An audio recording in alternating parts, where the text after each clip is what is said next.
Welcome to More For Me by Kat Necole, yours truly. What up, homie? What's going on?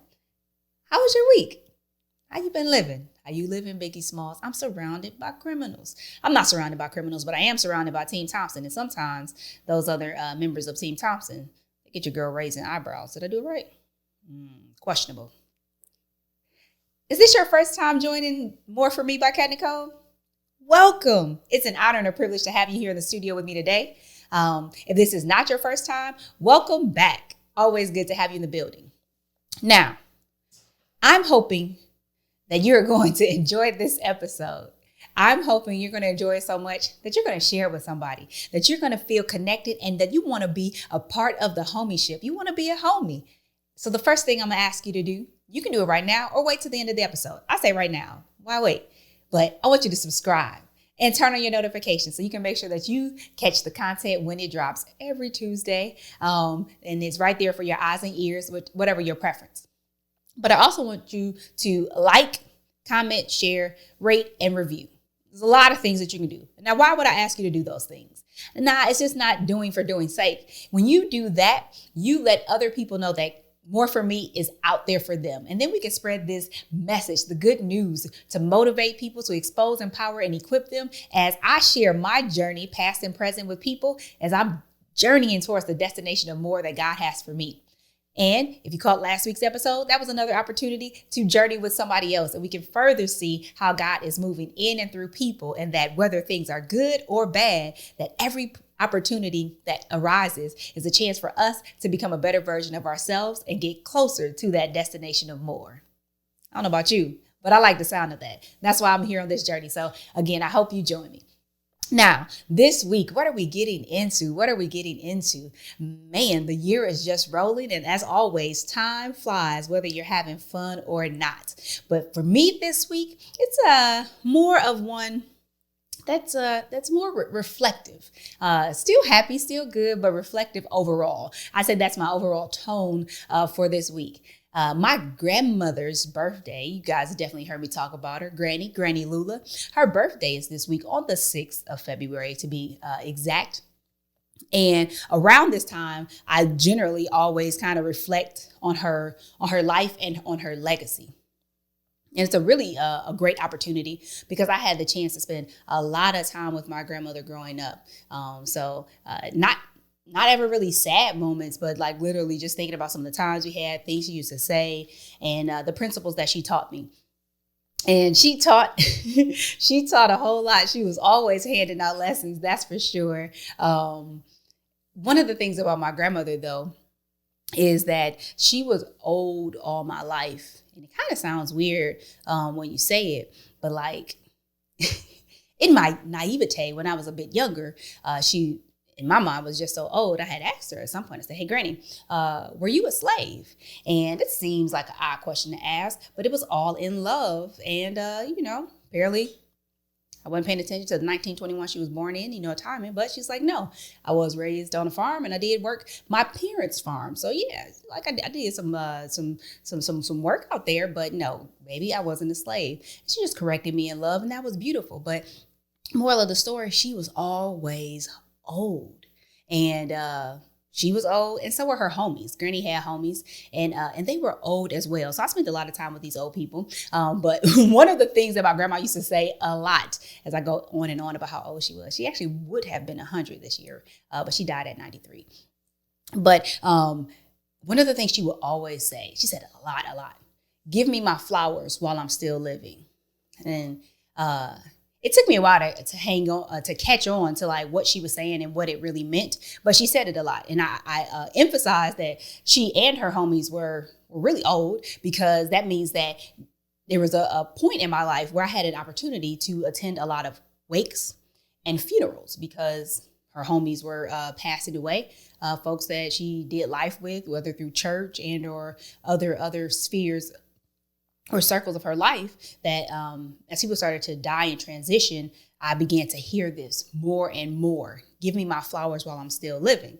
And so I remember being at like a funeral or a wake, and my grandmother, she had a garden at the house. She had her flowers planted in the front. She would take care of them and all that stuff. Like she was out there. And so I knew she had appreciation for beautiful flowers and gardening and that type of thing. But when we would go to like these wakes or funerals, one of the things that she would lament about is just like, she would be so kind of happy to look at all of the beautiful arrangements and stuff. It's like gorgeous, like beautiful flowers. And she would admire and appreciate them.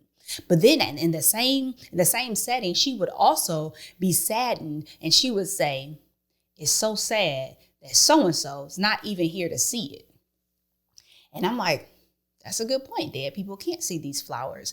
But what I came to learn and understand as she continued to say, give me my flowers while I'm still living, is that she was really just saying that she wanted to be, and she would hope that she would be appreciated while she was alive, because at her funeral, she couldn't really take in all the kind words, the flowers and the things that people would say and share. And so that was one of the things that she hoped for. And thankfully, I had the opportunity to actually give her flowers while she was still living. So I was really intentional about things, whether as I got older, my pockets grew a little bit because of my working and things like that. That I will occasionally send her a floral arrangement, or I would do certain things for her or with her that I know that she really appreciated. And that makes me smile that I was able to give her flowers while she was still living. But I say all that to say, because this is such a universal principle. So happy birthday to my grandma, but give me my flowers while I'm still living. It's not just something for Granny. It's not something that I did away with. It's something that I learned to apply to life, to my life. And so I'm coming before the homieship today because I want for us all to know, appreciate, and apply this principle to our lives, like on the daily. Give me my flowers while I'm still living. And I say my flowers. I want you to say that, like, give me my flowers, but I also want to give other people their flowers while they're still living. And so what does that mean exactly, to give people their flowers?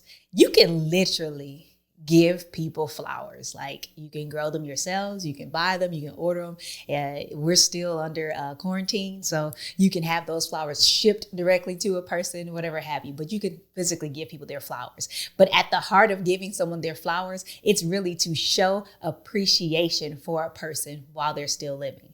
And I've been practicing that in so many ways, with my words and my deeds. Of course, it starts in my thoughts, right? So when I have a thought, I've been prompted more often recently to share that with a person, right? So it's like, man, I sent my sister a text last week and she was just on my heart. And I'm like, man, I love you. And I'm so proud of you. And just gushing out love through these keys and sending her all these text messages. So she wakes up and she sees that, hey, I dropped a little love bomb on her, and there's a virtual hug because she's in Michigan and I'm not, clearly. I'm in Cali.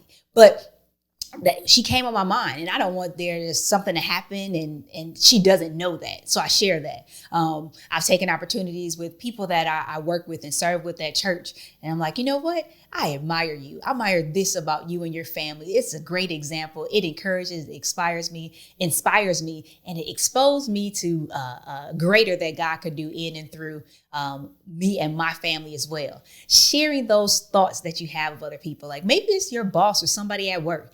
You don't even have to talk to them all the time, but you're like, you know what? That was a really good presentation. It's not going to hurt you, but it might change that person's world. It might change their day. It might help them because maybe they have that Kat Necole syndrome, and you're trying to make things right or as best or perfect as they can be. And the fact that, hey, I still got something out of that, or that was a good presentation, good job, that might really make their day and help them calm down in terms of beating themselves up. You never know. The list goes on, and I can continue to tell you what I do, but I just want to make sure that we literally stop and take the opportunity to look beyond ourselves, right? So the world, I tell this to my son, like, the world is not just about you.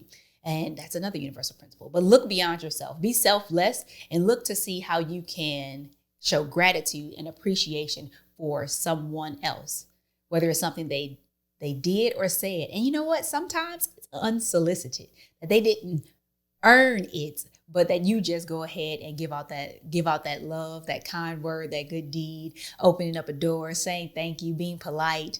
I don't know. The list goes on and on. So this week, it's really, really simple. Simple, but not easy, yet powerful. Very, very powerful. To take the time to look beyond yourself, consider other people, and make sure you give people their flowers while they're still living. Let them know that you're thinking of them, that you appreciate them, and that you're grateful for them. That's it for this week, guys. And I want to take the time to let you know that I appreciate you for stopping by and hanging out in the studio with me today and any other day that you have. You don't have to, but I definitely do appreciate it. And so my flowers to you.